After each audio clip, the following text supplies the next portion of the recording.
rakyat menyerahkan perlindungan terhadap diri mereka, terhadap masa depan mereka dan masa depan seluruh bangsa di atas pundak saudara-saudara. Pangkat yang diberikan kepada saudara-saudara artinya rakyat mengerti bahwa pada saatnya bila diperlukan, saudara-saudara harus rela menyerahkan jiwa dan raga saudara tanpa ragu-ragu. Kalau saudara berani memakai pangkat jenderal, artinya saudara harus yang pertama berani memberi nyawa saudara untuk kepentingan bangsa dan negara. Itu arti pangkat yang diberikan kepada saudara-saudara. Bicara tentang penegak hukum, polisi khususnya masa ke masa kami tangkap mengalami kemunduran, Bang. Oh iya, jauh lah kemunduran. Karena masih ada ragu-ragu lagi, saya sampaikan bahwa yang berani mengkritik paling pedas untuk polisi itu jadi sahabatnya Kapolri, saya sampaikan gitu. Jadi ada temanku udah tiga orang ini kombes, sekarang udah jadi brigjen, mau ngomong ke aku, Bapak Anda jangan kampanye Hugeng lah, niru-niru Hugeng. Kalau niru-niru Hugeng sama dengan kita jadi miskin. Polisi miskin, kata dia. Iya, gak kebayang sama aku tuh. Konklusi dia, kesimpulan dia.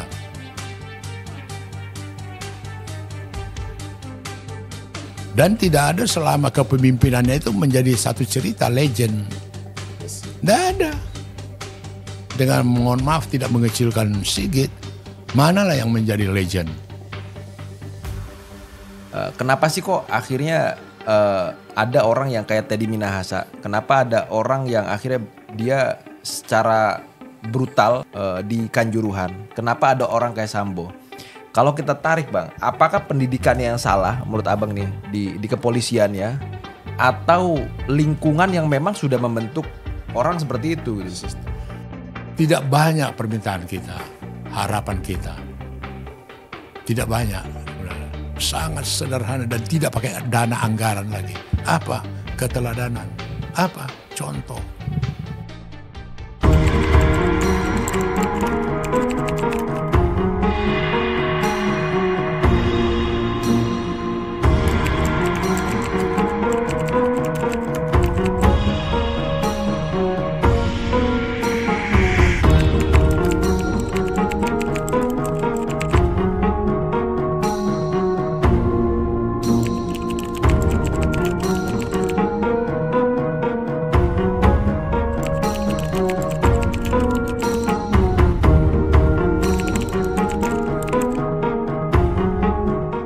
Bicara tentang penegak hukum, polisi khususnya masa ke masa kami tangkap mengalami kemunduran, Bang.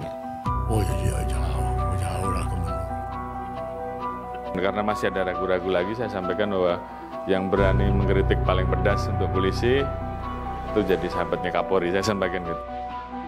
Jadi ada temanku udah tiga orang ini kombes, sekarang udah jadi brigjen, mau ngomong ke aku, Bapak Anda jangan kampanye Hugeng lah, niru-niru Hugeng. Kalau niru-niru Hugeng sama dengan kita jadi miskin. Polisi miskin, kata dia. Iya, gak kebayang sama aku tuh. Konklusi dia, kesimpulan dia.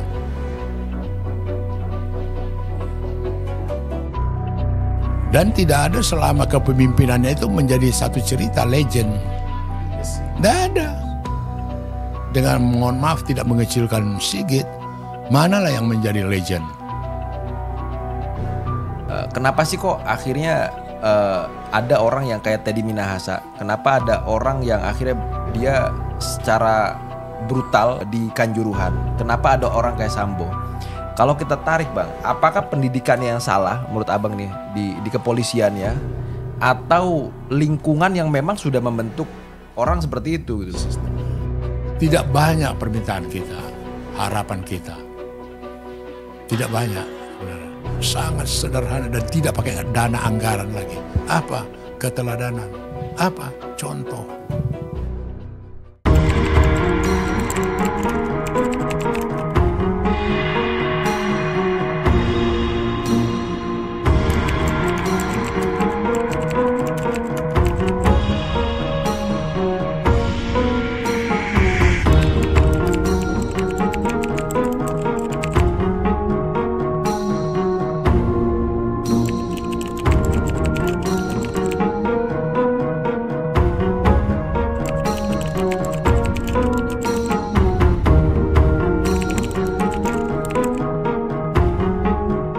korup dan brutal. Dua istilah ini sering secara kuat disematkan kepada salah satu institusi yang dimandatkan secara konstitusional untuk melindungi, mengayomi, dan melayani masyarakat, kepolisian. Kritik publik yang secara masif kepada institusi Polri dalam berbagai kasus-kasus yang melibatkan jajarannya tak kunjung membuat isu dan praktik brutal dan koruptif di tubuh kepolisian menurun. Justru bahkan sebaliknya. Bagaimana pandangan terkait hal ini, bagaimana sejarah tentang polisi dan institusi Polri dari masa ke masa, dan makna reformasi Polri sesungguhnya, telah hadir kembali bersama Bang Pandan Ababan. Polres Bang, Merdeka. Ini isu-isu tepi jurang ini. Karena Bang Pandan Ababan, kita bilang mengetahui betul lah sejarah institusi Polri ini dari masa ke masa. Abang kan juga dulu sempat di Komisi DPR Bang ya. Ya. Komisi 3 ya Bang? Komisi 3 Bang ya. Dulu Komisi 2. Komisi 2 lalu Komisi. Oke. Silakan Bang Arif, kita mau korek-korek apa dari Bang Panda. Iya Bang, jadi kita kalau ngomongin polisi itu kan banyak hal-hal yang buat kita terkejut Bang.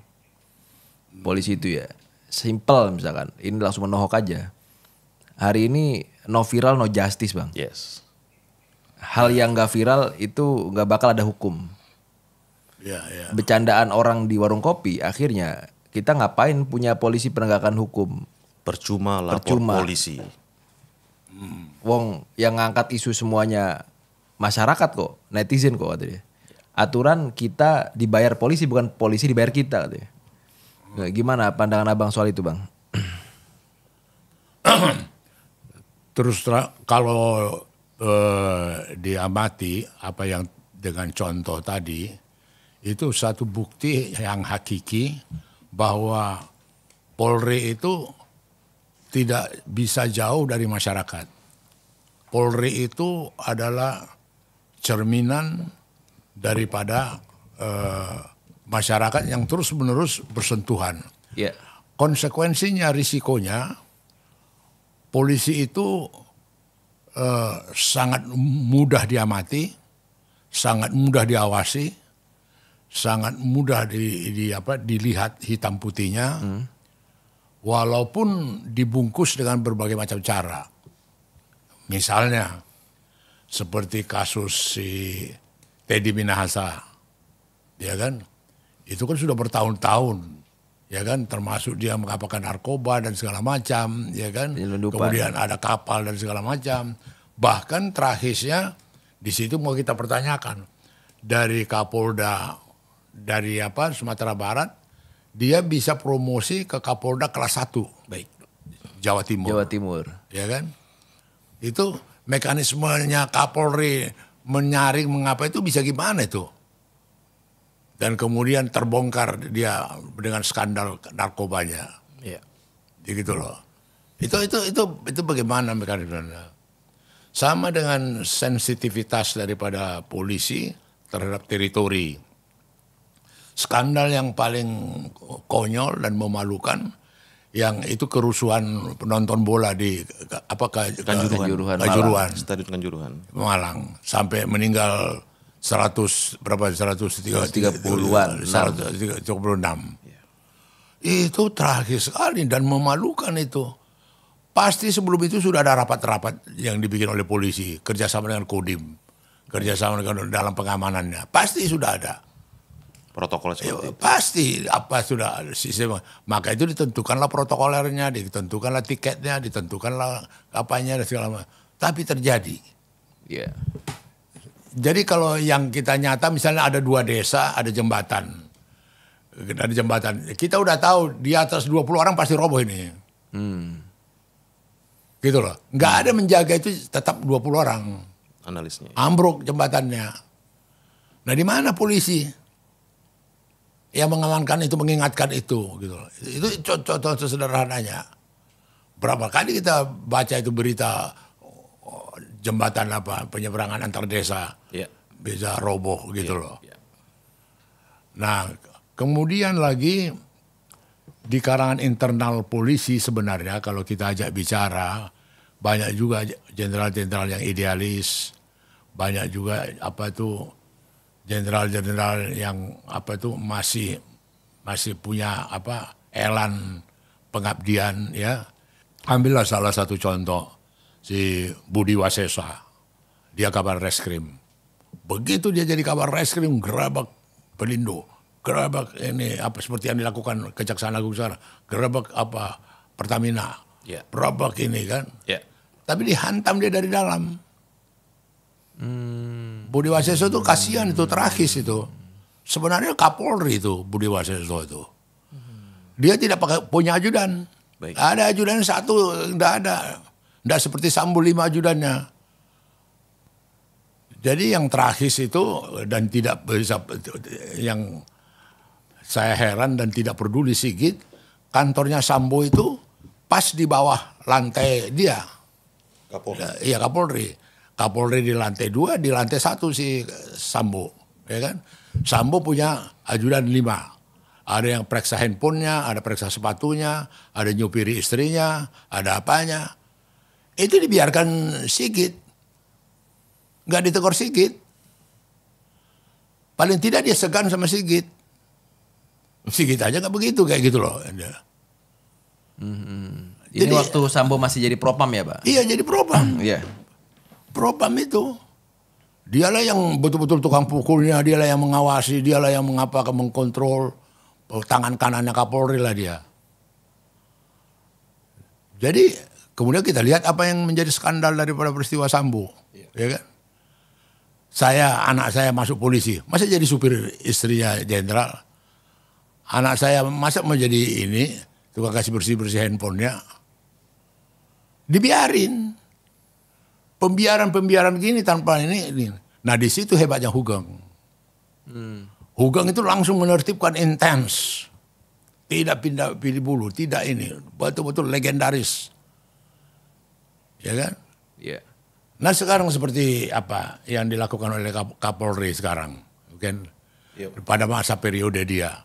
Ya apa yang terjadi dengan jenderal-jenderal yang terlibat. Lihatlah seperti kasus apa itu, yang buronan yang nggak bisa keluar masuk Indonesia, Joko Chandra, ya kan, peristiwa ini, yang kemudian Bonaparte kena, ya kemudian siapa lagi jenderal ini, banyak beberapa jenderal polisi yang artinya terlibat satu skandal yang sebenarnya tidak menjadi contoh yang baik gitu loh. Coba aku ini pretelin Bang ya, kalau misalkan dari tadi satu Bang. Kenapa sih kok akhirnya ada orang yang kayak Teddy Minahasa? Kenapa ada orang yang akhirnya dia secara brutal di Kanjuruhan? Kenapa ada orang kayak Sambo? Kalau kita tarik Bang, apakah pendidikan yang salah menurut Abang nih di kepolisian ya? Atau lingkungan yang memang sudah membentuk orang seperti itu gitu? Kalau terus terang aja pendidikan nggak kurang-kurang. Pendidikan nggak kurang-kurang. Saya tahu betul itu bagaimana mereka pendidikan di kepolisian sampai ke jenjang yang tinggi, Sepati dalam menjadi perwira tinggi, Sespa itu betul-betul ketat itu. Karena ada beberapa kali pernah saya juga diminta kuasi kuliah di PTIK. Saya tahu betul pendidikan mereka itu. Sebenarnya keteladanan, kasih contoh, kemudian berani menegur yang salah, nggak pakeu. Saya bilang fondasi anggaran dasar, undang-undangnya, dan prima, bagus sekali. Apalagi waktu zamannya Tito, dia bikin promoter, jargon promoter. Tapi Tito cek nggak jalan nggak itu promoternya itu. Yang ternya itu terpercaya. Jalan nggak itu? Tapi untuk jadi slogan-slogan untuk lipstick menarik. Promoter. Malah di kantor Polda Metro itu ada itu ditulis promoter. Iya besar sekali itu di atas. Iya, itu kan untuk lipstick yang ini. Betul nggak itu promoternya? Tidurnya nyak nggak sih kalau nggak jalan itu si Tito? Kayak begitu slogan-slogan itu. Bukan eufemisme jargon lipstick begitu itu keteladanan contoh lah. Waktu Jenderal Hugeng sama Jenderal Awaludin memimpin Polri nggak pakai begituan, promoter presisi lagi sekarang, lebih ini lagi, lebih tersesat lagi gitu loh. Kenapa tuh Bang?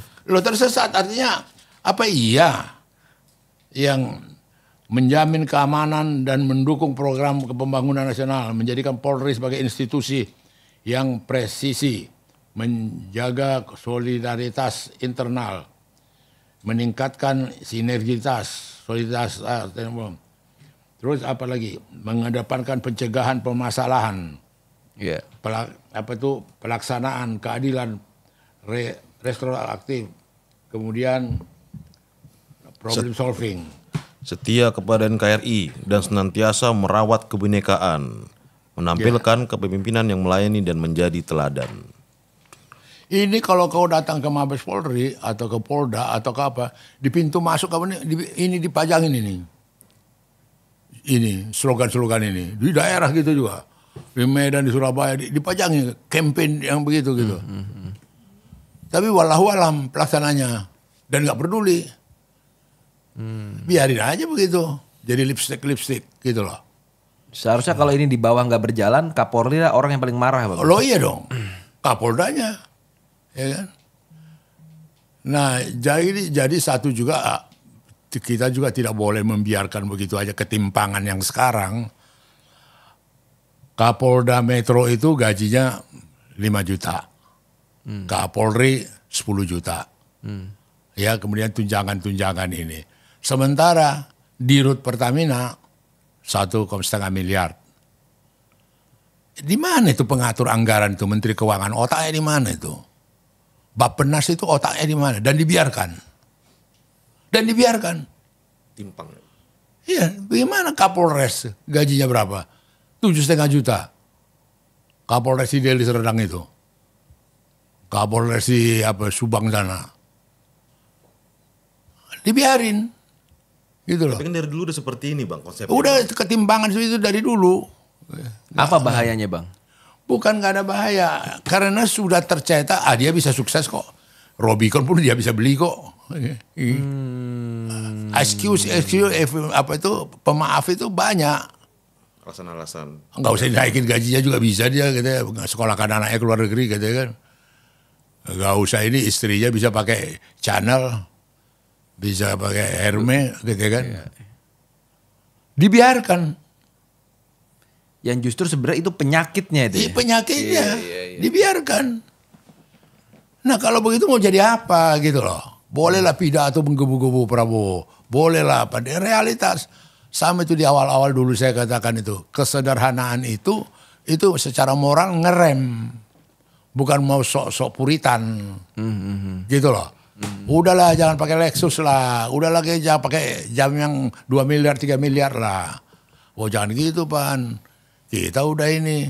Kita udah punya sebelum jadi menteri. Kita udah ini. Bukan. Show off-nya itu. Iya. Gitu loh. Show off-nya itu. Contoh yang diberikan itu. Gitu loh. Jadi dalam hal ini keteladanan, panutan itu yang miskin. Dan kemudian pembenaran udah menjadi ini. Tapi Bang, izin kalau kita bicara sebab akibat cerita tentang tadi ada ketimpangan pendapatan antara penegak hukum polisi dengan contohnya di Rut Pertamina. Kalau bicara sebab akibat kan ada akar masalahnya Bang. Nah, Bang Panda sebagai yang berpengalaman dan tahu sejarah betul tentang kepolisian ini, fase apa sih Bang melihat, oh udah gak bener nih polisi? Udah gak bener nih. Jadi gini ya, Saat apa tuh, Bang? gini aja, sederhana aja. Polisi jangan ribut kok. Gimana Bang? Polisinya nggak ribut, nggak protes. Dengan gaji 5 juta, Iya, 9 nggak juta. ada mereka protes. Oh ya? Aman-aman aja kalau rapat koordinasi, ya kan? Nggak pernah ada protes, Jadi, ya nggak ada protes mereka. Diam-diam, mana pernah aku baca di koran? Ada Kapolda yang ngeluh. Lo enggak ini realita gitu loh. Iya, Jadi sejarahnya. aku yang sekarang Menteri Keuangan, ngapain aku pusing? Orang itu sendiri nggak ribut, nggak keberatan kok.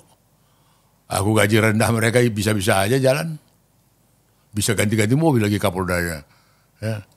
Istri Kapolda bisa pakai Hermes lagi. Ya. Dengan gaji 5 juta. Ya, dengan gaji 5 juta, 10 juta. Termasuk pimpinan Kapolri yang Abang tangkap nggak pernah ada protes atau omong bisik-bisik abang? Ada sih ngomong ngedumel aja, tetapi secara institusi, secara serius Resmi? minta ini dinaikkan nggak ada. Kalau ngeluh, kalau apa ngomong ya Tapi apa secara resmi?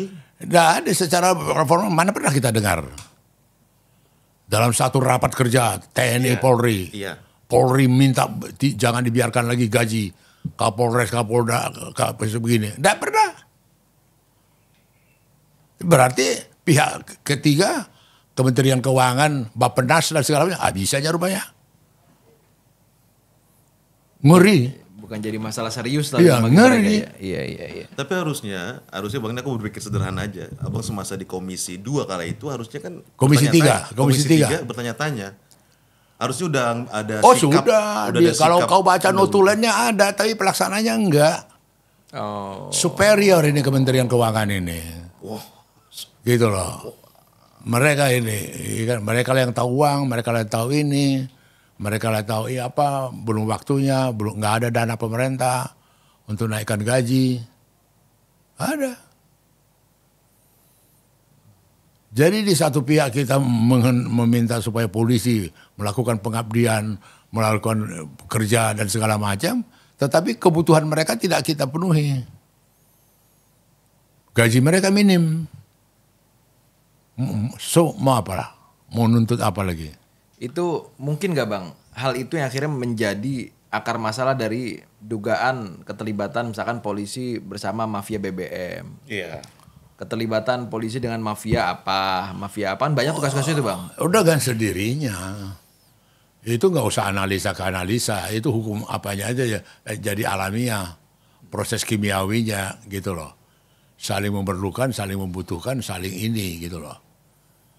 Itu kan kalau katakanlah misalnya Kapoldanya, ya kan? Ya kan? Kapoldanya, mobilnya ada 3, istrinya apa, anaknya di luar negeri ini apa segala macam. Itu contoh ke Kapolres. Si Kapolsek, pintar-pintar lah kau, ya kan? Ya contoh lah ke yang lain. Ah bos kita bisa ini kok katanya kan. Jadi sensitivitas melayani rakyat, mendapatkan keadilan itu sudah nggak ini lagi, sudah nggak peka lagi. Ya. Jadi maka itu dinaikkan gaji guru kata Prabowo, dinaikkan gaji, naikkan dong gaji polisi. Mereka yang langsung dong.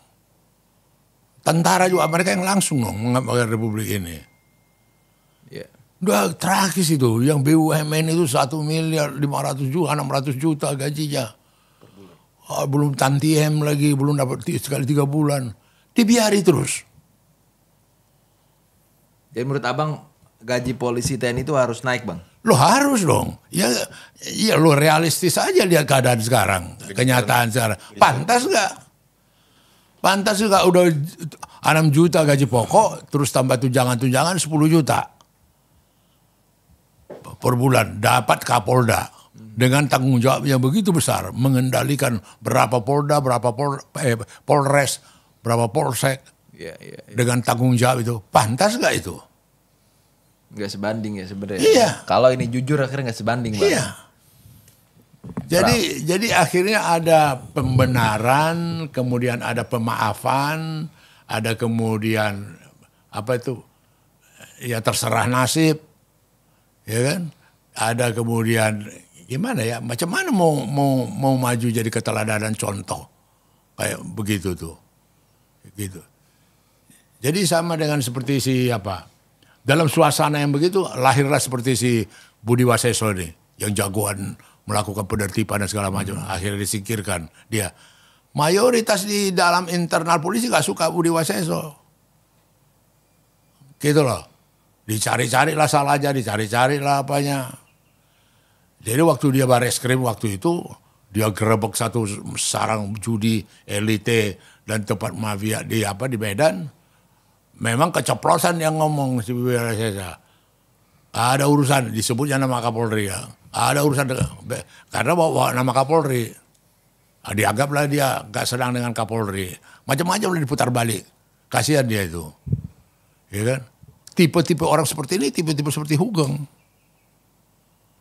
Jadi ada temanku udah tiga orang ini kombes. Sekarang udah jadi brigjen. Ngomong ke aku, Pak Panda jangan kampanye Hugeng lah, niru-niru Hugeng. Kalau niru-niru Hugeng sama dengan kita jadi miskin. Polisi miskin kata dia. Iya. Gila gak kebayang sama aku tuh. Konklusi dia, kesimpulan dia. Pak Panda udahlah, janganlah pengaruhi kita niru Hugeng. Loh kenapa? Ya itu kan polisi miskin. Apa kita mau jadi miskin? Bayangin. Metode berpikirnya. Itulah yang udah tercetak di otaknya. Iya. Dia perlu ganti jam tangan, dia perlu sepatu beli, dia perlu ini, mobil apa. Kadang-kadang mobil besar, hari Sabtu malam Minggu, ya mau perlu ini. Kalau nggak berubah, kalau nggak apa, nggak ada cerita. Jadi kayak ada patung-patung Hugeng, ada foto-foto Hugeng, ada awards atas nama Hugeng. Itu apa gunanya Bang? Cuma ya teater aja. Teater. Aku baru, kalau kau datang ke Mabes Polri, begitu masuk pintu pertama, di dinding itu gambar Hugeng. Oh. Setelah Sigit. Itu lipstick aja. Bukan jadi contoh, kita mesti seperti Hugeng. Jangan apa sebenarnya. Lihat waktu Hugeng apa. Waktu nggak ada. Hugeng pun melompat-lompat. Dibikin foto ya di situ. Loh, iya ini. Coba datang ke Mabes Polri. Di bawah, lantai bawah pintu masuk itu. Iya. Gambar Hugeng besar itu. Iya. Ya. Nggak tahu maknanya dibikin Sigit untuk apa itu. Jadi maksud aku sebenarnya karena budaya kita, karena tata krama kita, sebenarnya sangat mudah sebenarnya koridor-koridor memberikan keteladanan. Sangat mudah. Karena sudah merupakan budaya. Nah ini yang sekarang yang tidak bisa jadi, siapa yang mau dibikin jadi teladan? Siapalah yang menjadi contoh? Itu yang sering berkali-kali saya katakan, selama Sigit belum ada lahir Kapolres, Kapolda yang betul-betul yang presisi, itu dicintai rakyat. Dipuja itu. Dihormati. Weh, jangan main-main kau, Kapolda Sumatera Utara. Jangan coba-coba kau main-main perkara. Jangan coba-coba kau terlibat narkotik. Kapolda Sumatera Utara. Kapolda Jawa Timur, wih, lain lagi. Rakyat itu senangnya dia, apanya dia, bukan main tegasnya. Gak ada kasus yang tidak terbongkar. Kapolda Makassar juga begitu. Ada nggak itu lahir zaman siapa? Zaman si Jokowi atau zaman si Sigit ini? Seharusnya dengan kepemimpinan yang apa? Lahir orang-orang begitu. Yeah. Lahir orang-orang begitu. Dan itu tidak keanehan. Itu automatically. Karena sikap pemimpin begini, karena kecontoh keteladan, lahirlah orang seperti Hugeng. Lahirlah orang seperti Awaluddin Jamin. Lahirlah seperti sini. Jadi contohlah itu yang di Cianjur itu, Kapolresnya itu. Dicintai rakyat itu Kapolresnya itu. Apalagi yang Sukabumi. Wah, bukan main. Dia pagi-pagi sudah patroli, sudah ini siapa rakyat yang ngadu ke dia, sudah ditolong. Anak buahnya langsung cepat menolong, membantu kalau ada kesulitan. Waduh, ada nggak cerita itu? Iya. Ada nggak? Berkacalah dulu, bercerminlah dulu si Sigit Listio. Carilah dulu cermin itu. Ada nggak? Kan sebenarnya nggak mewah yang diminta ini. Keteladanan, contoh, baru lahir percaya. Baru lahir terpercaya. Gitu loh. Sesuai slogan Polri. Siapa yang nggak sakit jantung kalau sekarang ke apa? Kalau diperiksa pajak. Siapa yang nggak sakit jantung kalau dipakai reskrim? Berapa lah nanti ku siapin ini? Siapa yang bisa kuhubungi? Waduh, uangku cuma 10 juta. Gimana kalau nanti ini? Udah itu realita, bukan fitnah. Kenyataan, the other side dari koin itu. Jadi mau melayani masyarakat dengan penuh damai dan ini, bikin aja research. Kalau dipanggil pajak, dipanggil reskrim kriminal umum, apa itu jantung, degup jantung dia. Belum tentu dia salah. Iya. Tapi dia udah berpikir harus berapa saya siapkan. Iya. Menurut abang Kapolri sekarang Pak Sigit harus dievaluasi sama Pak Prabowo. Apa ya? Saya pikir Sigit udah selesai lah dia. Capek juga dia.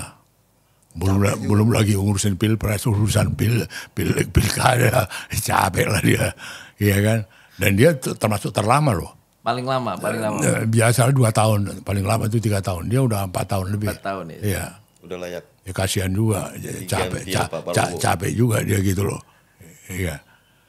Dan tidak ada selama kepemimpinannya itu menjadi satu cerita legend. Legacy. Tidak ada.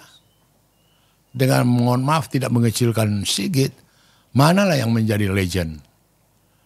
Manalah yang menjadi satu contoh? Lihat dong waktu zaman Sigit. Kapolri. Masa gak bisa kita contoh dia? Masa ada nggak cerita itu? Simpel aja. Lihat dong Awaludin Jamin. Ya. Awaludin Jamin ini menantunya Juanda, Perdana Menteri Juanda, dubes di Jerman, waktu korupsi melanda jenderal-jenderal polisi yang dibongkar oleh Hugeng waktu dengan Widodo Budi Darmo. Dicarilah waktu itu. Jadi kita ngomong sama Pak Awaludin. Pak Awaludin tahu nggak Bapak kenapa dipertimbangkan Pak Harto jadi apa? Kapolri. Karena Bapak jauh di Jerman. Dia dubes di Jerman. Bapak nggak ada terlibat. Gitu. Oh bisa aja. Loh iya. Masih ada satu jenderal kita. Ada dubes di Jerman itu. Yang bersih. Ketawa dia. Oh bisa aja. Iya. Beruntung dia nggak ada di Indonesia Bang. Iya nggak ada dia. Indonesia game dia. Bayangkan tuh korupsi dulu. Iya. Apakah sekarang udah bersih permainan-permainan gitu? Belum tentu. Belum tentu. Iya. Bang, apa yang membedakan polisi dulu dan sekarang Bang? Polisi yang masih di bawah ABRI, kan abang pernah mengalami itu tuh, sampai fase di mana akhirnya Bu Mega kan memisahkan itu kan Bang. Reformasi itu. Kalau saya tidak perlu lagi analisa-analisa atau apa pembenaran atau semacam satu konklusi, ini prosesnya.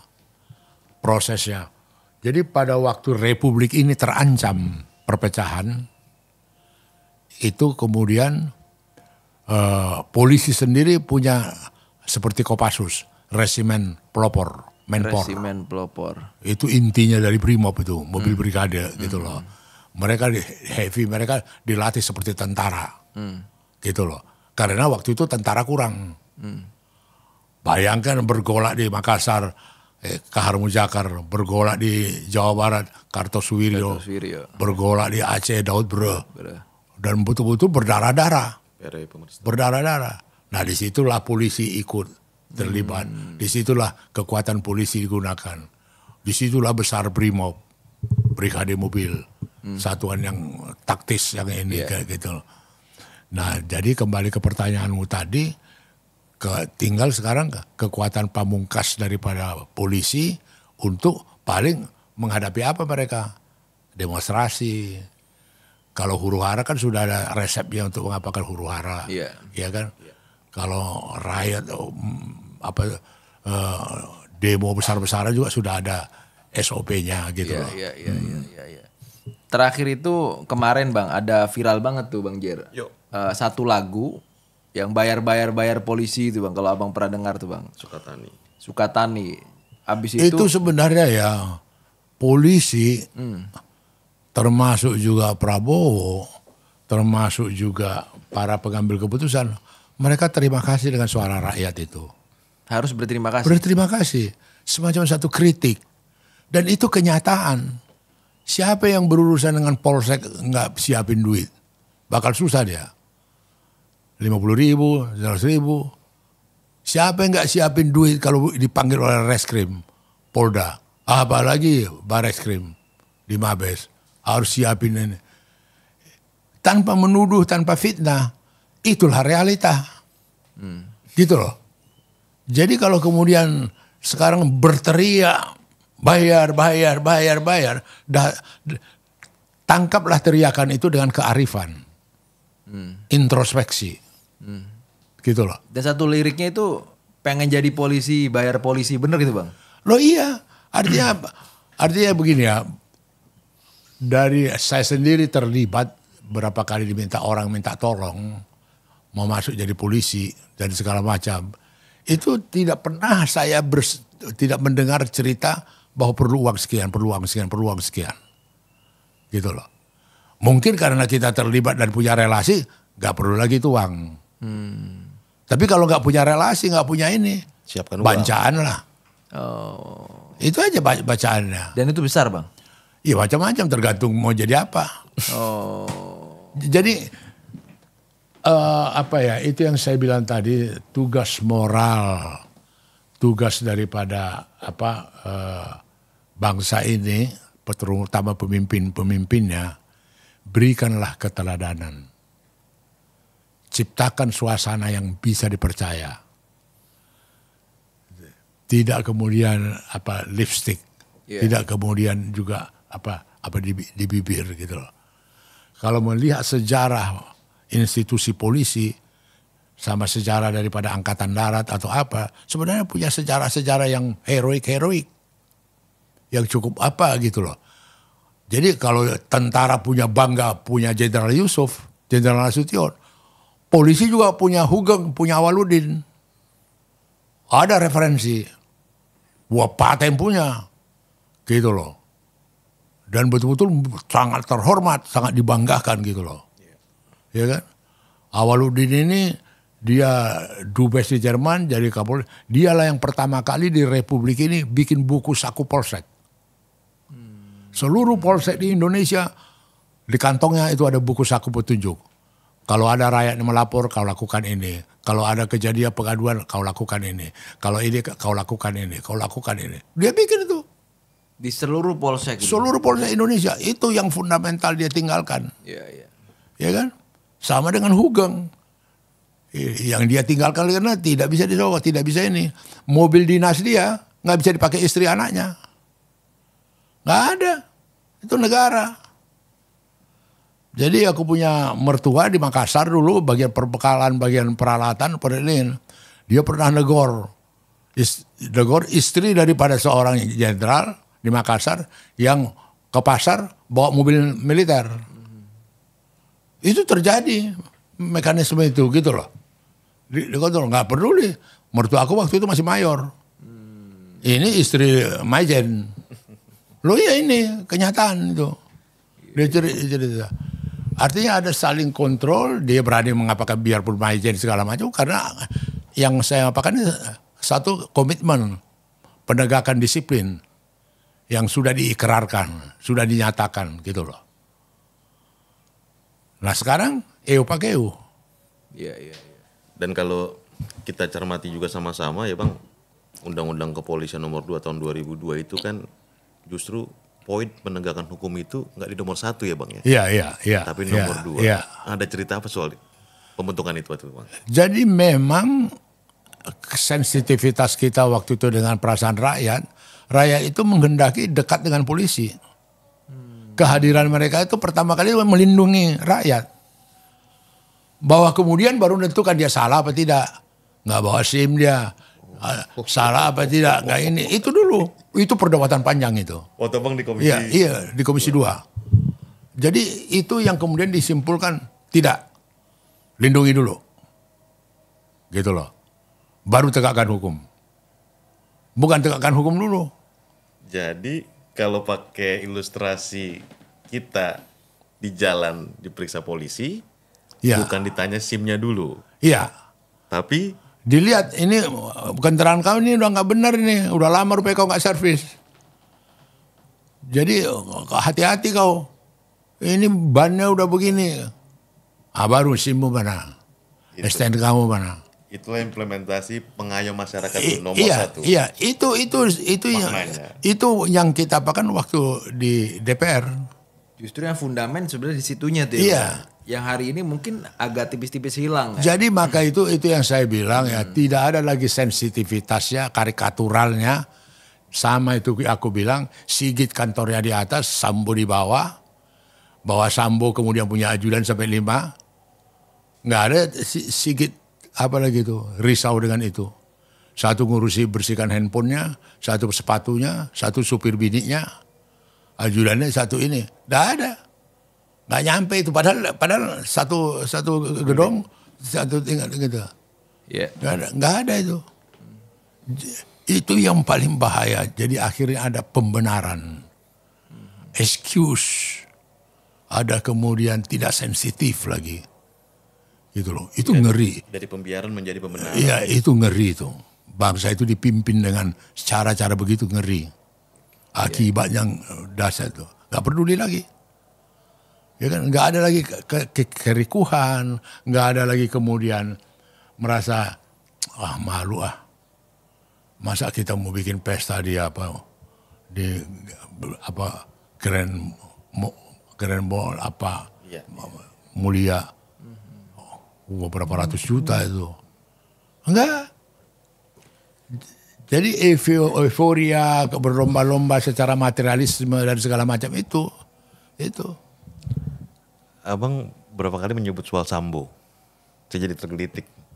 Abang pernah bertemu atau bersinggungan soal Sambo nggak, Bang? Oh pernah, saya dengan redaktur kita si Bonar pernah ketemu Kapolri, wawancara Kapolri. Kita sulit sekali ketemu siapa? Sambo. Jadi saya bilang ke Pak Sigit, Pak, boleh nggak bantu kami biar kami mau wawancara sama Sambo, gitu loh. Soal apa nih, Bang? Oh boleh gak? Dia telepon di depan aku. Dia telepon Sambo. Pak, Sigit telepon Sambo? Iya, Sambo. Ini Panda dari majalah Keadilan mau ketemu. Ya. Nanti habis dari sini ke sana aja, kata dia. Jadi begitu aku ketemu sama Sambo, dia bilang, wah mohon maaf lah. Kalau bukan karena Kapolri kita gak ketemu, katanya kan. Omongan sama ke Bapak? Iya, sama Bonar berdua. Kalau itu. Jadi aku bilang, ya sama lah. Aku juga kalau gak karena Kapolri ngapain kita ketemu. Gitu. Oh dia memang angku memang overacting lah, dia memang powerful pada waktu. Siapa yang gak takut polisi sama dia? Terkait tahu itu, Bang? Pertemuan itu kalau boleh tahu. Ada kasus ada kasus yang mangkrak begitu lama. Di Surabaya ada pidana ditarik ke Mabes Polri. Kasus ini ya kan sudah 5 tahun ditarik, kemudian nggak jalan-jalan juga kasus ini. Jadi itu menyangkut ada penipuan, ada pidana, ya kan. Nah kemudian lagi menyangkut di Mabes sekian lama nggak ditangani, kemudian datanglah yang punya perkara ini. Udah 2019, 2025, 6 tahun, dia innocent lah, dia datang ke pengadilan, minta pra-peradilan. Bebaskanlah aku dari tersangka. Orang aku gak ditangan-tangani polisi kok kata dibiarin. Oke. Ya diputuskan pengadilan lah. Tutuplah itu kasusnya itu. Jadi bayangkan ironinya yang mengadukan dia ini. Yang mengadukan dia ini 3 saudara kandungnya. Karena pembagian warisan yang enggak ini yang dimanipulasi gitu loh.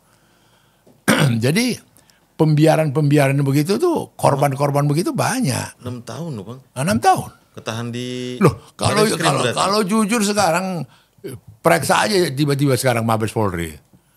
Banyak kali di Polda Metro, banyak kali perkara-perkara yang ini. Yang mandek, yang enggak ditangani. Ada yang 2 tahun, ada 3 tahun, ada 4 tahun.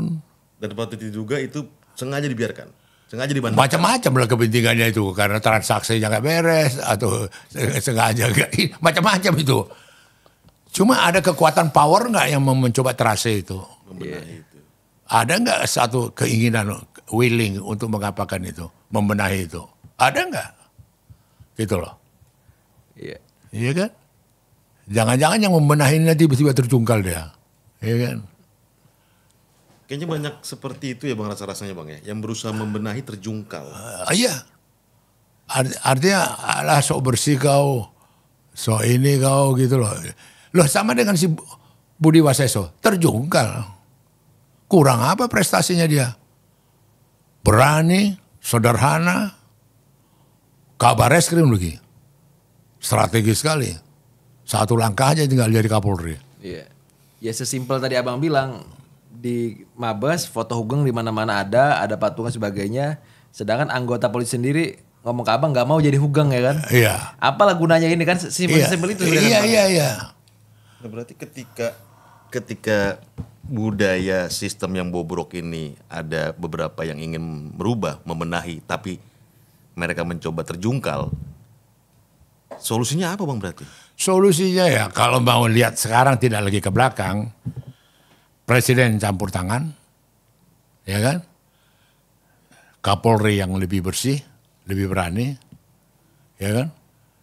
Dipilih banyak itu mereka, jagoan-jagoan polisi banyak yang apa sekarang, cuma nggak muncul aja. Itu dan kemudian bikin satu langkah-langkah yang terukur, bukan slogan-slogan promoter, presisi, bukan begitu. Kemudian ditukang-tukangi. Kasih itu yang saya bilang tadi, ini budaya Indonesia itu pengaruh paling dahsyat itu dari keteladanan. Dari budi pekerti. Keteladanan itu menjadi contoh yang tidak usah banyak kok ngomong, banyak kata-kata, banyak ini. Iya. Ya sama itu yang contoh saya bilang tadi yang dikutip Prabowo, Komandan RPK yang pertama, Mung, bayangkan dia nyapu halamannya.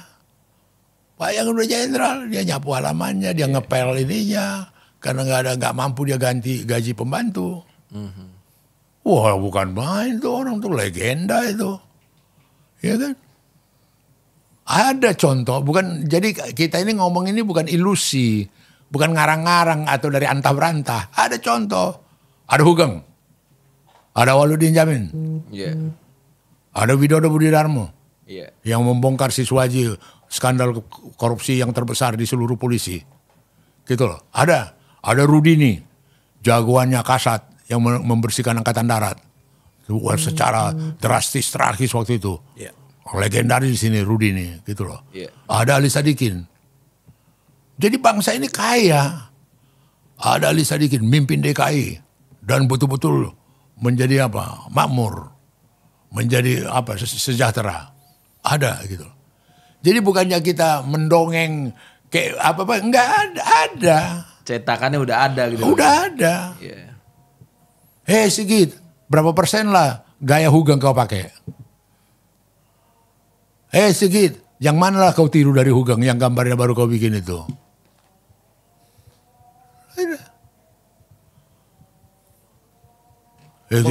Abang setuju gak kalau kami sebut budaya KKN itu sudah menggurita di tubuh Polri demi naik jabatan? Budaya KKN, udah jalan itu. Dan kadang-kadang terus terang ada juga yang bahaya kalau tidak diwaspadai, sindikat angkatan. Artinya, iya, jadi orang itu angkatan sesama angkatan 91, saling tolong-menolong, saling katrol, saling ini gitu loh. Bahkan nggak ada urusan angkatan 92, nggak ada urusan angkatan 93. Sebenarnya bagus silaturahmi, kata-kata, kekompakan mereka. Tapi ini menjadi satu sindikat yang mengatur karier, jabatan, posisi dan segala macam. Ini bahaya dong Bang. Loh iya dong itu. Bahaya Bang, kalau terus-menerus seperti ini. Iya. Ini kan, maka kemudian ada istilah kemudian Sigit melompati berapa generasi. Iya kan, dari angkatan dia angkatan 95, angkatan 23, 92, 93 diloncati kayak gitu. 91 sekarang. Iya. Jadi dimanfaatkanlah istilah angkatan ini menjadi semacam satu korps haste ke solidaritas teman. Oh. Salah. Angkatan kita udah berapa orang yang jadi brigjen? Baru 5 orang. Yang angkatan 94 berapa orang yang udah jadi brigjen? Baru ini. Kenapa enggak? Ya maka itu kau bantulah, aturlah, inilah apalagi gitu. Jadi bukan dilihat siapa yang berhasil apa, siapa berprestasi apa, enggak. Iya. Prestasi singkirkan dulu Bang ya. Iya. Singkirkan dulu. Ini soal sindikat angkatan. Jadi bangsa ini, pemimpin-pemimpin bangsa ini termasuk Prabowo harus menyelamatkan Indonesia harus menyelamatkan polisi dengan cara-cara yang sederhana, nekter. Memberikan keteladanan, memberikan contoh, memberikan panutan, dan kemudian yang fundamental diselesaikan. Itu yang saya bilang tadi. Dibiari puluhan tahun. Gajinya di Rut Pertamina sama Kapolda Metro. Langit dan bumi. Tapi orang berebut jabatan Kapolda Metro. Jangan kau pikir pula jadi susah pula Kapolda Metro. Makmur juga itu.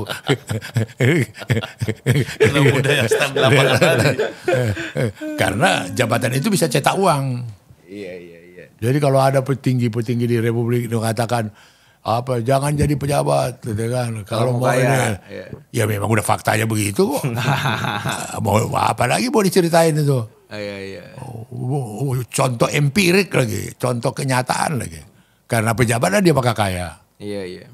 Karena pejabat lah bisa punya rumah di Pondok Indah Mall, Iya. Pondok Indah sana.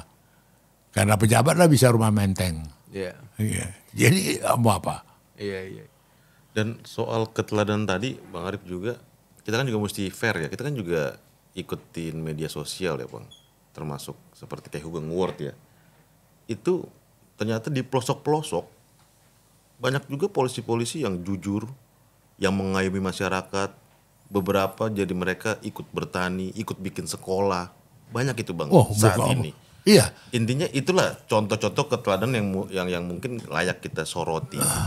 Tapi balik lagi ke sistem KKN dan sindikat angkatan tadi yang akhirnya menjegal ini semua loh. Terus terang aja seperti cerita kau itu dalam karier jurnalistikku, saya juga dulu banyak menulis. Dia petugas-petugas di Koramil, petugas-petugas di Polsek, bagaimana dekatnya dia dengan rakyat, bagaimana dia mencintai rakyat, bagaimana ikut mereka bersawah, ikut mengamankan panen. Itu udah natur, udah alam karena budaya Indonesia itu gitu loh. Mereka merasa terlindungi.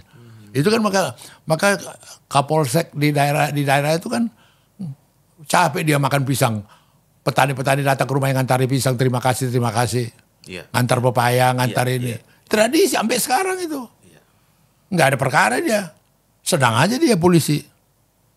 Cinta aja dia sama polisi. Merasa aman dia ada polisi gitu loh. Poinnya.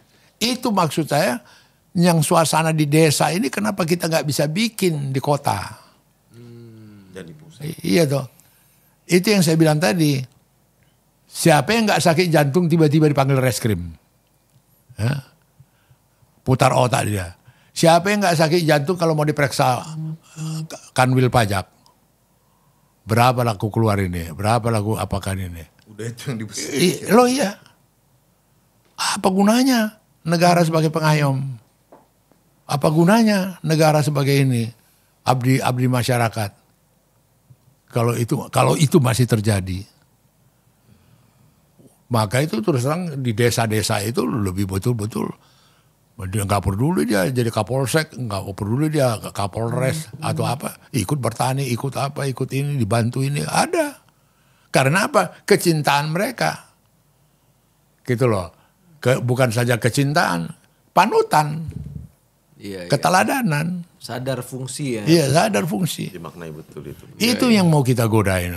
Kesempatannya si Prabowo sekarang memimpin Republik Negara ini, kasihlah contoh-contoh, kasihlah bukti-bukti yang secara fundamental membuat rakyat makin mencintai. Ya, bukan lucu-lucu, dasmu, bukan ya begituan gitu loh. Wah, dia bukan main dia gubernur itunya. Hebat ya. Iya dong, dia kan tiru Prabowo. Wah, hebat itu si Kapolda itu. Iya dong. Prabowo udah negor, udah kasih ingat, kasih apa. Ada nggak cerita itu? Ada nggak bakal menuju ke situ nanti? Oke lah, baru 120 hari dia, baru apa ini. Ada nggak bakal ke situ nanti? Iya. Nah, Gitu. soal Kapolri ini Bang, Pak Sigit ini, pemilihan Kapolri itu kan ada keterlibatan DPR juga ya Bang ya? Oh iya. Dan Abang juga Iya. di buku Abang lahir sebagai petarung kan Ditulis. Abang punya pengalaman Iya, iya. waktu di Komisi 3. Pemilihan Kapolri. Kapolri. Ada Pak Dai Baktiar, Iya. ada Pak Bambang Hendarso, Sama Sutanto. Sustanto. Dari pengalaman abang itu dalam pemilihan 3 Kapolri kala itu, kita tarik ke sekarang untuk junior abang lah kita bilang di DPR. Mau kasih pesan apa bang dalam nanti pemilihan Kapolri andai kata terjadi agenda mereka? Karena itu mempengaruhi juga kan. Kalau keterlibatan DPR. terus terang aja dalam kaitan itu mereka mesti berani ambil jarak. Jangan mereka larut di dalam atau kemudian nomor 2 kan kepentingan pribadi. Kalau mau milih betul-betul Kapolri yang nanti ini. Jadi bukan yang paling utama bukan ganti nomor handphone gitu loh. Bukan itu yang paling utama. Ya kan? Iya kan? Telepon ajudannya. Takutnya banyak konflik interest Iya, bang ya. Atau nggak bisa pertanyaan lebih menohok ya bang? Apa istimewanya anggota DPR RI berteman dekat dengan Kapolri bang? Sebenarnya itu terus terang aja seperti aku rasakan dulu pada waktu dulu. Betul-betul kita tidak ada barrier, gak ada hambatan untuk melakukan koreksi. Ya, Bambang DH itu kita lakukan koreksi langsung ke dia. Sama Tanto juga mendapat itu kesempatan. Cuma apa kita salah gunakan itu untuk ngurusin perkara? Apa nggak backing perkara-perkara supaya apakah dibantu ditolong dia? Nah, ini karakter anggota DPR-nya. Disegani nggak, dihargai nggak oleh institusi Kapolri atau KSAD atau kemudian Pangap. Iya kan, atau diam-diam si anggota DPR ini mengurusi fasilitas dia, kepentingan pribadi dia, ya nggak dihargai dia. Menurut abang DPR yang sekarang itu atau dari sebelumnya pas pemilihan Pak Sigit, barrier itu seperti apa bang? Terlalu dekat? Bukan soal terlampau dekat, ini kembali lagi ya berkarakter. Sama sekarang muncul kulihat anggota-anggota DPR ini. Ada kan yang berkarakter. Apalagi soal apa ini soal apa ini pagar laut. Dia di DPR kayak apa, soal kasus apa dia di DPR itu kelihatan tuh karakternya itu. Berani dia menegur, berani dia mengapakan. Apa iya masuk di akal kepala desa punya sekian miliar untuk bikin ini gitu loh. Iya. Bikin ada kritis dia sebagai anggota DPR. Itulah seharusnya gitu bang ya? Iya seharusnya wakil rakyat. Iya.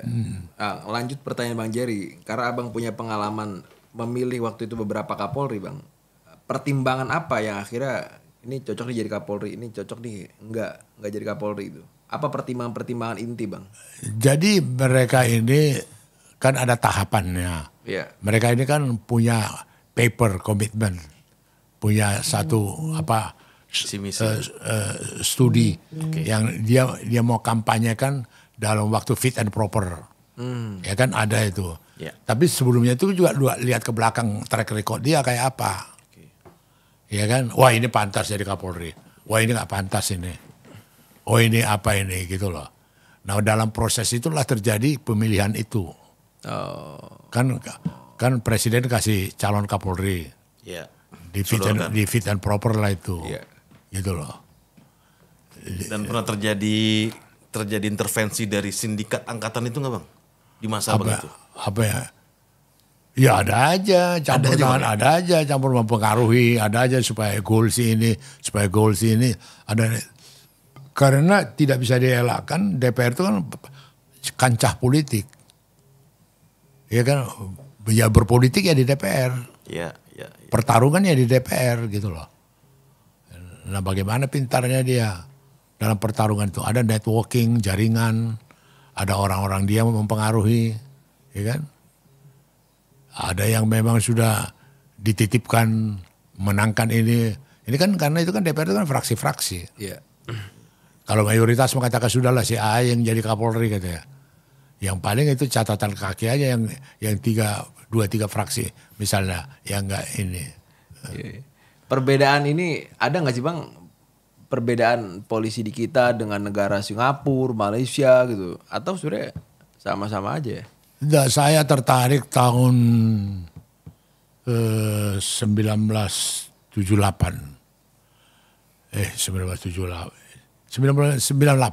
Oke. Tahun 1998. Jadi kita wartawan-wartawan senior waktu itu diajak ke Malaysia studi kasus polisi. Baik. Gitu loh, waktu Widodo itu. Ke Malaysia, jadi ada 12 orang kita wartawan senior dari Jakarta. Di situ kita belajar, mendapat informasi bagaimana sistem yang dibikin oleh institusi polisi itu sudah mengkontrol. Jadi gini misalnya, jenjang pangkat dari, katakanlah kalau seperti kita misalnya, pangkat yang apa, Bribtu, Ibtu, kemudian Ibda, kemudian apa itu kapten, apa itu, pangkat polisi itu. Itu. Kolonel. Ya sebelum kombes, sebelum AKBP. Iya. BP. Itu dipatok, rumahmu tipe A, televisimu tipe A, gitu loh. Mobilmu, ini kendaraanmu hanya ini, level skuter. Nah kau begitu naik, nah kau pantas kau pakai mobil.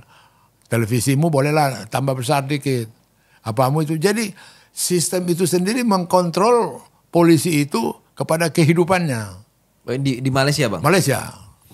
Malaysia itu, wah itu kita catat betul. Konkret banget Bang ya, tertulis Oh, iya semuanya ya? konkret. Merek ini, harga sekian, kisarannya. Dan juga bagian logistiknya mudah pengadaannya. Oh iya. Iya dong, pasti, ya tinggal internal mereka lah menang tender apa-apa, iya kan. Kalau datang polisinya, aku sendiri yang beli, gak usah melalui ini katanya kan, kasih kebebasan. Tapi jangan lebih dari ini. Nah dari situ kemudian ketahuan kalau ada polisi yang korupsi, melebihi dari dari yang harus jadi terkontrol. Itu sebenarnya sudah studi apa di orang-orang Mabes Polri udah tahu itu. Tapi entah kenapa gak ditiru gitu punya. loh. Kenapa nggak bisa diterapin nih negara kita ini? Jadi ketika misalnya ada polsek terus mobilnya Rubicon, wah ini korupsi nih. Iya. Gitu bang ya? Iya. Iya. Apalagi kades ya. Iya. Loh iya itu artinya sistem itu sendiri mengkontrol. Sistem itu sendiri mengkontrol. Iya. Secara sederhana simpulannya kalau Pak Prabowo presiden kita sekarang mengetahui ini dan dinilai bisa berimplementasi cukup signifikan, mainkan aja bang ya. Iya. Peraturan seperti ini kita ikutin aja. Tahun 98 cerita lama ini, tapi dinilai sukses. Iya. Menurut abang dan kawan-kawan kala itu kan. Iya. Secara sederhana mainkan aja. Mungkin di Indonesia bisa diterapkan bang? Kenapa tidak mungkin? Bisa aja, dan ini sangat sederhana. Ini soal sistem kok. Bukan perangkat-perangkat yang dia apa lagi. Enggak. Itu maka sebenarnya banyak kali peluang emas buat siapa? Pak Prabowo. Prabowo memperbaiki republik ini. Banyak sekali. Kalau dia mau dan kalau dia mampu. Apa aja bang? Ya seperti saya kasih contoh tadi. Gaji yang tidak benar itu. Gaji Polda sama Dirut Pertamina. Jomplang itu. Iya dong. Iya. Perbaiki dong. Kemudian ada lagi satu sistem. Pada periode dialah lahir orang seperti Ali Sadikin. Pada periode dialah lahir orang seperti Hugeng. Pada periode dialah lahir seperti Jenderal Yusuf. Pada periode dia lahir seperti, wah gila, legendaris dia. Iya 9-10 turunan diingat. Legacy Prabowo gitu loh. Mampu gak dia melakukan itu? Mampu gak dia membuat satu contoh-contoh yang kemudian menjadi legenda? Iya. Iya. Oke lah sekarang udah Maung, boleh lah. Ya kan awal-awal apa mobil Maung ada apa gitu.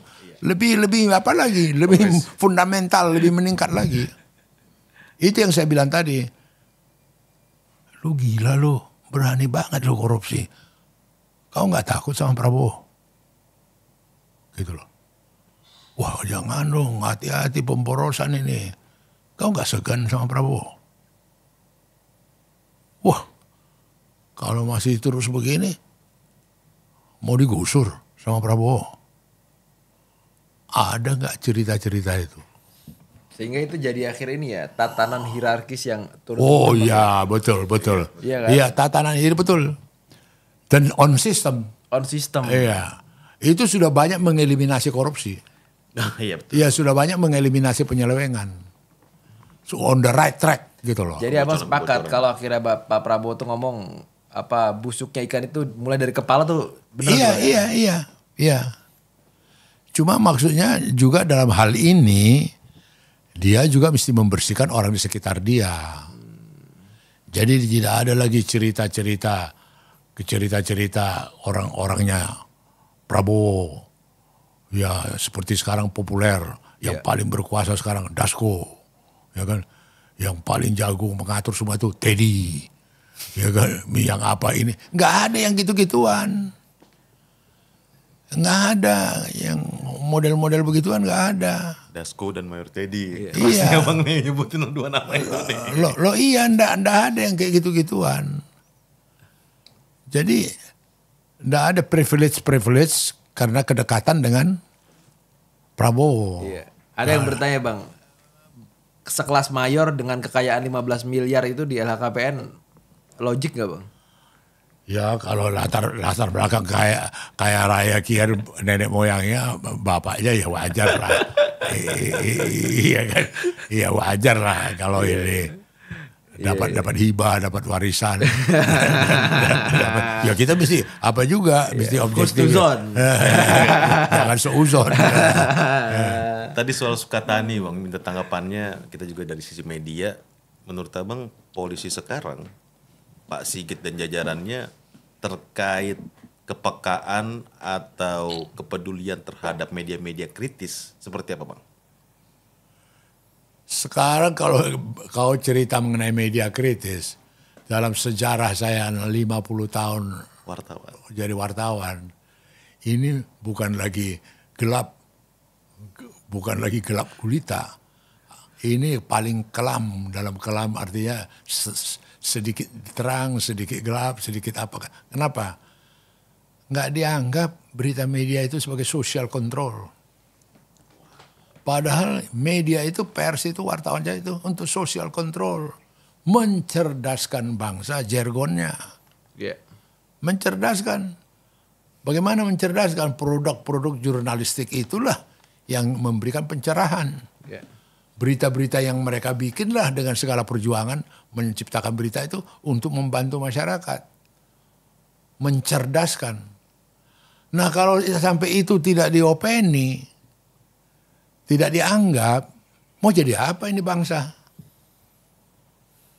Itu aja kalkulasi itunya. Ya kan? Nah pers ini, udah baca Kompas ini. Segera, jangan sampai ini. Tindak langsung. Udah baca majalah keadilan, udah lihat tuh. Periksa. Ada ini, langsung ada action. Gitu, Ini enggak. Mau lu bikin berkali-kali kayak gak ada apa-apa. Lu bikin headline kayak, lu bikin laporan khusus kayak, gak ada ngaruh.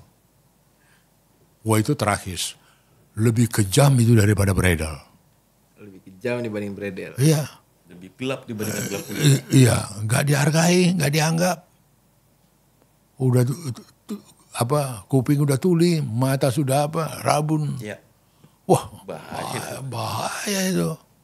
Institusi penegak hukum seperti itu sama kita media. Padahal pers itu wajib menjadi satu bacaan yang ini. Artinya tidak ada pejabat itu bangun pagi nggak dia lihat dulu apa yang terjadi. Sekarang nggak perlu baca koran, nggak perlu baca majalah, nggak perlu baca berita, nggak ada. Sebenarnya sebagai pemimpin rakyat dia sebagai apa yang terjadi di masyarakat, apa yang melakukan, nggak dianggap itu. Iya. Bang. Tambah dikit. Ya. Abang ada pengalaman nggak sih dulu polisi yang punya pangkat tinggi itu punya selain Pak Sugeng ya, dan Pak Awaludin Amin, yang ada budaya malu dan akhirnya mengundurkan diri. Pernah nggak sih bang ada menemukan polisi kita seperti itu? Malu karena membuat kesalahan, entah anak buahnya, entah siapa terakhir mengundurkan diri. Ketika dia gagal menjalankan fungsinya sebagai polisi, dia bertanggung jawab dan ada rasa malu dan mengundurkan diri. Pernah nggak sih bang ada cerita itu di negeri kita ini? belum ada cerita itu. Iya. Prihatin. Iya barangkali belum sampai ke tingkat malu, udah terjadi proses pencopotan atau rapaan, bisa saja. Artinya dalam catatan Keteladanan, jurnalistikku, Pak. Iya, iya. dalam catatan jurnalistikku belum ada. Yang mengundurkan diri itu ya. Ya, dia malu mundur karena apa? Ya, malah yang terjadi pembenaran, pembelaan diri. Nah, itu maksudku Bang. Itu. Kita selama ini menuntut pejabat publik, menteri mengundurkan diri, mungkin kepala-kepala lembaga. Tapi kalau di dalam dunia polisi, Itu ya terus terang aja ya. Contoh di dunia ini banyak. Ambillah Jepang. Langsung harakiri dia ambil samurai dia tusuk. Iya. Gitu loh. karena malu. Atau dia mundur, atau dia minta berhenti. Ada. Tapi itu kembali lagi budaya. Apa itu? Karakter bangsa itu. Jadi sekarang istilah, misalnya ini sekarang yang beralih. Satu kompleks tetangga, kerjanya sama. Ya toh. Terjadilah interaksi antara anak mereka. Oke. Kok bapaknya bisa beli ini? Lexus. Kok bapakku enggak? Kok bapakku bisa kasih sepeda motor ini? Kok bapakku enggak? Bapakku goblok, enggak bisa korupsi. Malah dikira Yang ini anak ini malu. Malu dia bapaknya korupsi. Bapak ini. Nah ini proses. Hanya bisa menerobos ini adalah orang-orang penting, orang-orang contoh, pemimpin memberikan keteladanan. Berkembang biaklah karakter itu. Wah malu, wah enggak. Dibilang apa kita nanti? Udah jangan pakai apa itu, apa tas-tas apa itu mewah kayak gitu. mewah. Jangan tuh berlianmu jangan pakai berlianmu itu, simpan itu. Iya kan? Itu tas channelmu itu yang 95 juta itu, ya nggak usah pakai itu. Iya. Langka itu ya Bang. Konsep kayak gitu di petinggi-petinggi Loh politik iya sekarang. itu yang saya bilang tadi. Ini nggak lomba-lomba, ngamuk dia sama suaminya kok nggak bisa beli channel. Iya kan? Kesel dia, cemberut mukanya, mobilnya nggak ganti. Gitu loh. Nggak bisa ikut arisan. Yang menarik itu ketika dibuat sistemnya gini Bang, Kapolsek berbuat salah maka Kapolresnya juga kena. Kapolres berbuat salah, Kapoldanya kena. Itu akan menarik tuh Bang. Itu bukan menarik, itu terjadi zamannya Yusuf. Oh itu terjadi Bang? Terjadi. Wah udah. Dia usul langsung.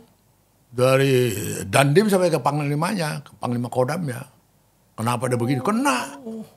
Itu juga zaman Hugeng. Oh. Udah benar-benar Iya, ditindak Bang. jadi konsekuensi tanggung jawab. Demikian juga zaman Ali Sadikin. Iya. Dikejar sama atasannya, sampai atasannya. Iya. Jadi kalau udah punya karakter begitu, itu saya bilang tadi, Indonesia ini pernah punya pemimpin-pemimpin yang berkarakter.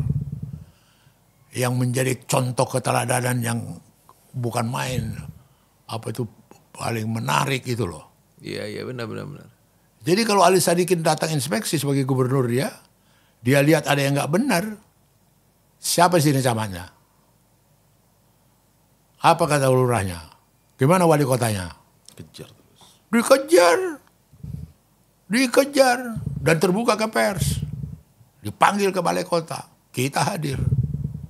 Aku datang ke tempatmu, sampah bertumpuk, comberan mampet, baunya busuknya apa? Jadi apa ini? Kadang-kadang kita kasihan juga lihat pejabat ini marah-marah Ali Sadikin tuh.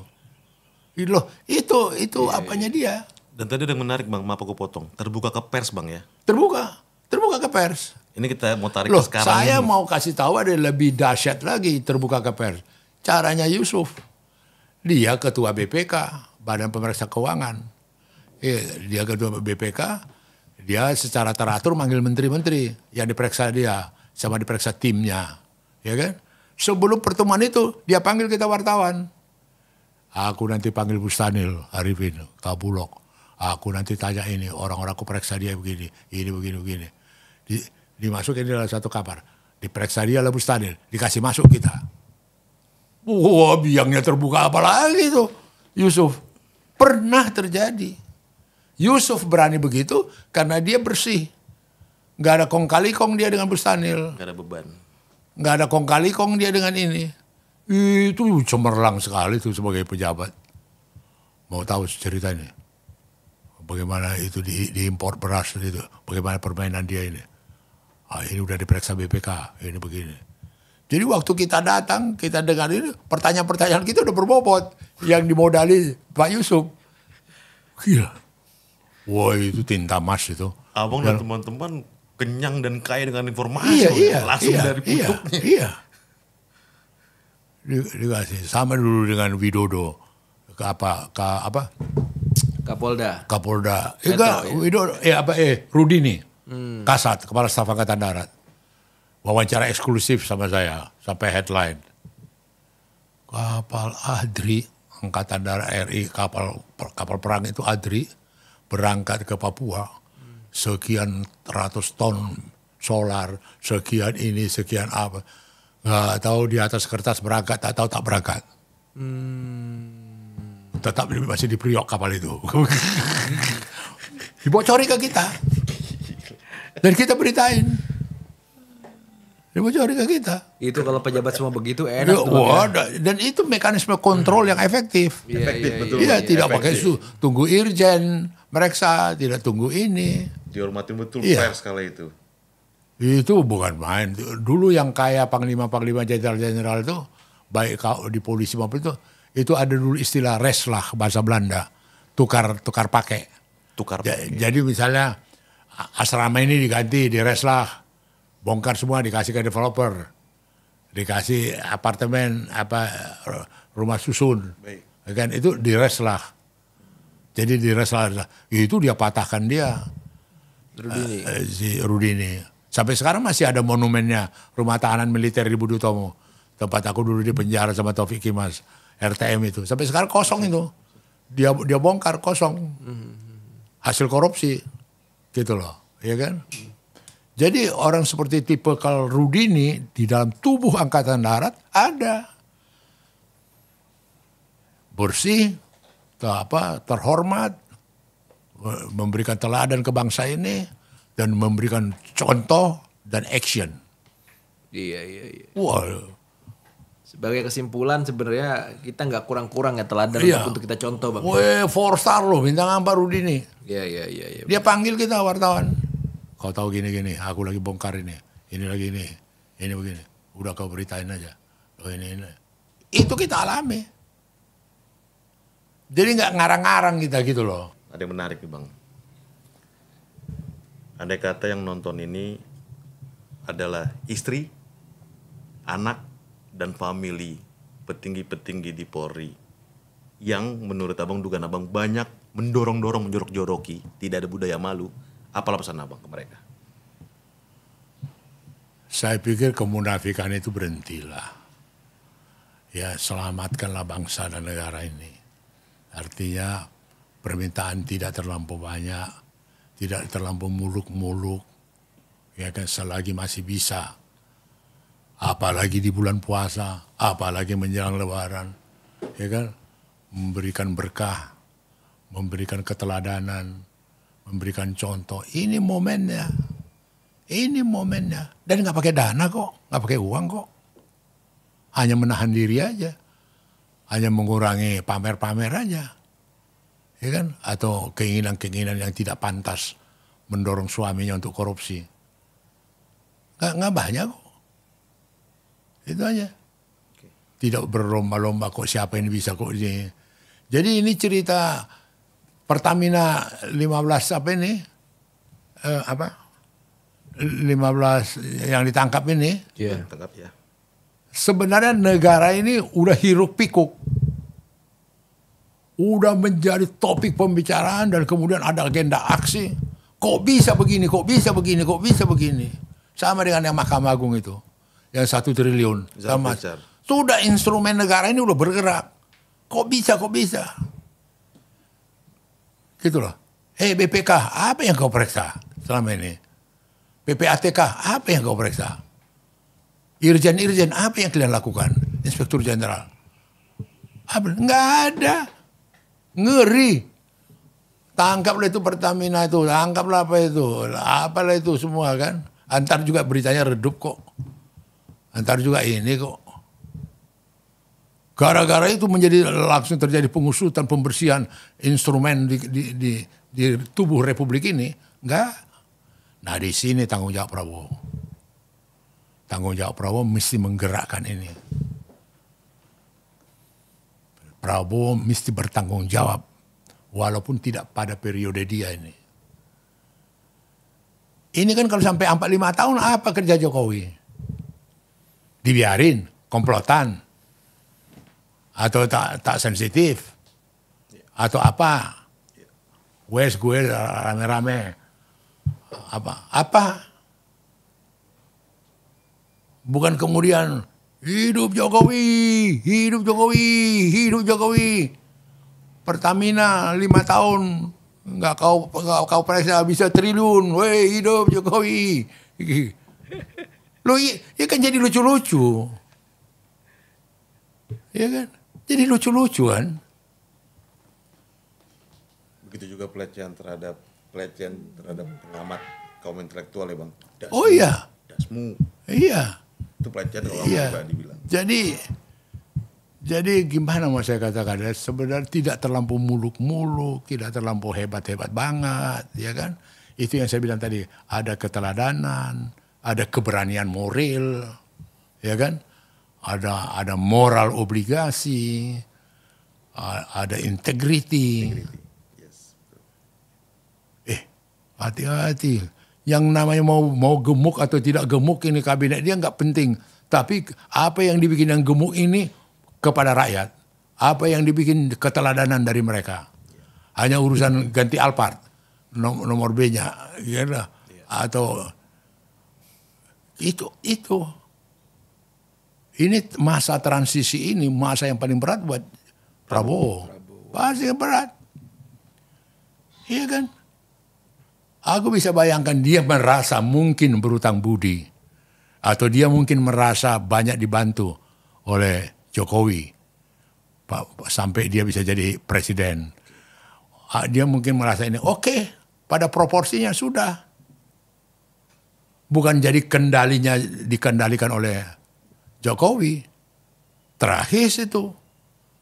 Saya pikir tidak sekelas ini. Jenderal Kopassus ini gitu loh. Punya karakter ini Jenderal Kopassus ini, punya harga diri ini gitu loh. Bahwa kemudian Jokowi melakukan itu permainan Jokowi lah. Yang nggak bisa aku terima, inilah kembali itu, yang bisa aku terima, terang benderang dan risikonya dia dipecat karena mengkhianati Megawati, PDI Perjuangan. Orang yang berkelakuan gini aku puji-puji di depan ribuan orang. Hidup Jokowi, hidup Jokowi. Yang dipecat Mega, hidup Jokowi. Yang diberhentikan dari PDI Perjuangan, hidup Jokowi. Yang mengkhianati partainya. Partainya hidup Jokowi, hidup. Berhentilah yang gitu-gitu udahlah. Yang kayak gitu-gitu sudah berhentilah. Kita sayang sama Prabowo gitu loh. Udah jangan lagi lah. Aku takut tidak ada orang-orang sekitar dia itu menasehati, mengingatkan dia. Pada takut soalnya Bang. Hah? Pada takut. Baru tak tahu saya. Dia orangnya cukup ramah kok, cukup akomodatif kok. Aku pengalamanku bergaul dengan Prabowo. Iya. Iya kan? Bukannya angker apa begitu, enggak. Jadi dari kesimpulan pembicaraan kita ini, baik mengenai cerita polisi tadi, ya kan? Baik mengenai cerita aparat, baik mengenai cerita ke depannya. Momentum sekarang, momentum emas buat Prabowo. Di awal-awal ini, inilah yang menentukan langkah dia 5 tahun ke depan. Ini apa menentukan dia. Mau jadi apa, mau bagaimana, gitu loh. Dia dihargai, diperhitungkan, atau dicemohkan. Itu aja. We'll see. Itu aja. Tunggu ya Bang ya. Iya dicemohkan artinya nggak dihargai, nggak bikin lucu-lucu aja. Iya. Ya seperti tadi, hidup Jokowi, hidup Jokowi. Kalau aku Pak, lain kali kalau pertemuan nggak usah lagi Pak, udah selesai itu Pak. Gitu. Jelek-jelek aku ini ikut juga proses mereka itu bersatu. Iya. Iya. Nah, makanya begitu Jokowi lihat aku, Prabowo lihat aku di Senayan itu, turun mereka dari metro, Iya. ya kan? Langsung ditinggalkannya makan Jokowi nyambut aku gitu loh. Layan. Iya, terima kasih banyak bang, terima kasih banyak bang kata Prabowo. Jadi bukan outsider kita, bukan orang luar kita gitu loh. Iya. Laku sejati. Atau yang kemudian cemburu, kemudian nggak senang, enggak juga. Itu yang saya bilang, dosaku yang paling besar dalam berpolitik di negara ini. Kuajari Jokowi ngelawan Mega. Itu, waduh, hukuman dari Mega itu. Kenapa kuajari? Karena dia nggak terima Luhut jadi di kabinet. Nah kan? Jadi karena faktor persahabatan, ada Trimedia Panjaitan, ada kemudian sama-sama Panjaitan, kemudian sama-sama Bata. Luhut minta tolong, kau kan dekat sama Presiden, Panda, masa aku nggak masuk di kabinet katanya. Kenapa dia nggak masuk? Ditolak Megawati. Itu jalannya kenapa aku ajari dia. Itu penyesalan yang paling besar loh. Iya loh. Iya. Kalau aku perhatikan penyesalan abang itu ada 2 bang. Pertama ngajarin Jokowi itu untuk lawan Mega. Yang kedua itu pakai bleach di Losarang bang. Oh iya. Itu lugu. Tapi kalau gue Bang Arif, kalau aku Pak, itu saya anggap bukan dosa besar Bapak itu. Apa? Itu justru jadi langkah awal pengungkapan Pak Jokowi yang sebenarnya. Oh Kalau iya. saya dari sudut pandang itu. Iya. Itu Bapak dijadikan cara ya. The real Jokowi itu. Enggak, karena aku lihat ya, aku kuajari melawan dia karena ngelongso, kalau orang Jawa bilang. Ngelongso terlampau di bawah merendahkan diri. Kulon Nuwun. Wow, kalau nuwun itu permisi. Ini ngelongso, apa itu? Kalau orang jalan, tiarap gitu loh. Bukan geser-geser pantatnya. Udah sampai merangkak. Ngap di dalam banget. Ngelongso. Dia, kenapa aku bilang ngelongso? Mas, kenapa gak diputusin? Belum ketemu ibu. Mas, kenapa gak ini? Aku belum ketemu ibu. Oh, belum aku bicarakan sama ibu. Loh, kenapa sudah harus ada tindakan ini? Ya nanti tunggu ibu. Iya. Awalnya, awak pun terharu kan. Waduh, lugu kali kawan nih. Wah, tak seujung rambut pun tak terpikir bahwa dia berkhianat. Seujung rambut. Gak terpikir kelas Jokowi mengkhianati Mega. Gak ada. Terbersit pun gak. Bayangin tuh. Bahan hitam dia. QQ itu. Oh iya. Dia tipu aku jago loh. Awak bekas penipu. Ditipu pula lagi. Waduh. Penipu ban hitam. Iya. Sakit loh. Kalau kau nggak pernah nipu, ditipu tuh nasib. Iya. Kita biasa nipu orang. Ditipu sakit. Abang pun gak sadar kalau ditipu ya bang. Iya. Wah iya, itu lagi lebih sakit lagi tuh. Sakitnya lama itu. Nggak panjang. Luar biasa. Oke, thank you banget. Iya. Panda, terima kasih atas paparannya dan juga pengalaman sejarahnya tentang kepolisian masa ke masa. Semoga podcast ini berguna, berpositif dan mencerdaskan kehidupan bangsa. Amin. Segala masukan dan kritik kita akan terima demi upaya media ya Bang ya. Iya. Mencerdaskan bangsa.